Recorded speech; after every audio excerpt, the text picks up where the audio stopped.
जातियों की शुरुआत सबसे पहले हिंदू धर्म में की जाती है, लेकिन इसके बाद भारत के कई ऐसे धर्मों में जाति का जहर फैलना शुरू हो जाता है। लेकिन आज के समय में हिंदू धर्म ऐसा धर्म नहीं है जिसमें जातियां हैं, बल्कि कई ऐसे धर्म हैं जिसमें अलग अलग जातियां होती हैं। लेकिन जातियों के नाम पर सबसे बड़ा भेदभाव हिंदू धर्म में दिखाई देता है। इसका सबसे बड़ा उदाहरण है खुद बाबा साहेब डॉक्टर भीमराव अंबेडकर, जिनको भारत में कार्यस्थल पर भेदभाव का सामना करना पड़ा।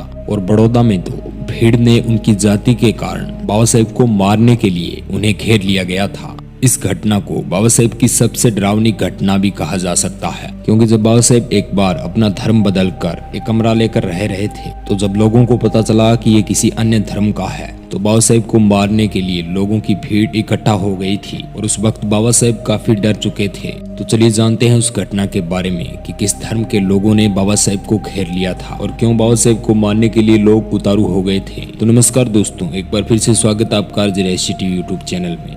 वीडियो शुरू होने से पहले अगर आप इस चैनल पर नए हैं तो वीडियो को लाइक और चैनल को जरूर सब्सक्राइब कर लें, क्योंकि हम बहुजन समाज और बहुजन इतिहास से रिलेटेड ही वीडियो डालते रहते हैं। तो चलिए जानते हैं इस पूरी घटना के बारे में। ये तो आप सभी जानते हैं कि बाबा साहेब का जन्म एक महार जाति में हुआ, जिसे एक अछूत जाति माना जाता था। उस वक्त बाबा साहेब का परिवार सैन्य सेवा में था। बाबा साहेब के दादाजी और पिताजी दोनों ब्रिटिश आर्मी में थे, लेकिन पद और प्रतिष्ठा ने बाबा साहेब अम्बेडकर और उनके परिवार को जाति भेद के दंड से नहीं बचा पाया। स्कूली पढ़ाई के दौरान बाबा साहेब को काफी जाति भेद का सामना करना पड़ा। पढ़ाई में अव्वल और अंग्रेजी में बेहतर ज्ञान की वजह से बाबा साहेब अम्बेडकर को बड़ौदा के महाराजा ने अम्बेडकर को छात्रवृत्ति देकर विदेश पढ़ाई के लिए भेजा। सन 1916 में बाबा साहेब अम्बेडकर कोलंबिया विश्वविद्यालय से डिग्री की पढ़ाई पूरी करने के बाद PhD की डिग्री लेकर Baba Saheb Ambedkar London of economics में चले गए। वहां जाकर बाबा साहेब ने PhD के लिए दाखिला तो ले लिया,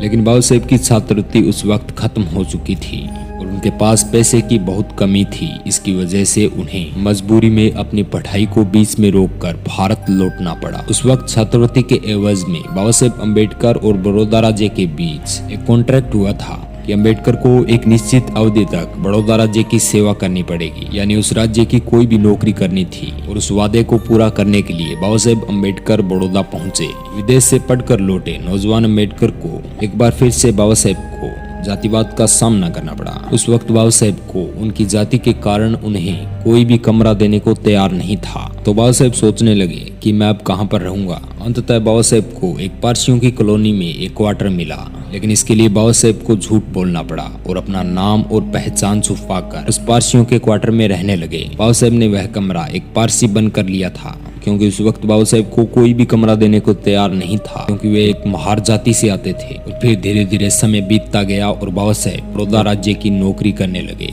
और उसी पारसियों के क्वार्टर में रहने लगे। उस कमरे में न तो लाइट थी, न ठीक तरह से रहने की सुविधा, लेकिन इसके बावजूद भी बाबा साहेब को उस कमरे में रहना पड़ा।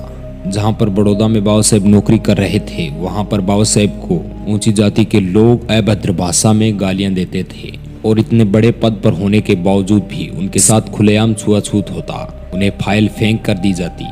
धीरे धीरे बाबा साहेब इसको सहने लगे और समय बीतता गया और वहाँ पर उनका कोई भी दोस्त नहीं बना। इस कारण वह अपना खाली समय लाइब्रेरी में बिताते थे। लेकिन एक दिन जब बाबा साहेब नौकरी से वापस आकर आराम कर रहे थे, उस वक्त पारसियों को यह पता चल गया कि बाबा साहेब एक हिंदू धर्म से हैं। तो उस मोहल्ले के सभी लोग बाबा साहेब को मारने के लिए इकट्ठे होकर आ गए। जब वो लोग सीढ़ियों पर चढ़ रहे थे, तो बाबा साहेब ने सोचा कि शायद ये लोग कमरे के लिए आ रहे हैं, लेकिन उनके हाथ में लाठी डंडे और कई प्रकार के हथियार थे, जिसे देखकर बाबा साहेब ने अंदाजा लगा लिया कि इन्हें पता चल चुका है कि मैं एक हिंदू धर्म से आता हूँ और अब झूठ बोलने का कोई फायदा नहीं है, इनको सच्चाई बतानी ही पड़ेगी। तो वो लोग बाबा साहेब के कमरे का गेट खटखटाने लगे और जोर जोर से बाबा साहेब को गालियां देने लगे। उस वक्त बाबा साहेब के मन में डर बहुत ज्यादा था, क्योंकि सभी पारसी लोगों ने बाबा साहेब के कमरे को चारों तरफ से घेर रखा था। वे बाबा साहेब को मारने ही वाले थे, लेकिन उसी वक्त घर के मालिक ने बाबा साहेब को उनके घर से निकाल दिया। इस घटना के बाद बाबा साहेब बहुत दुखी हुए।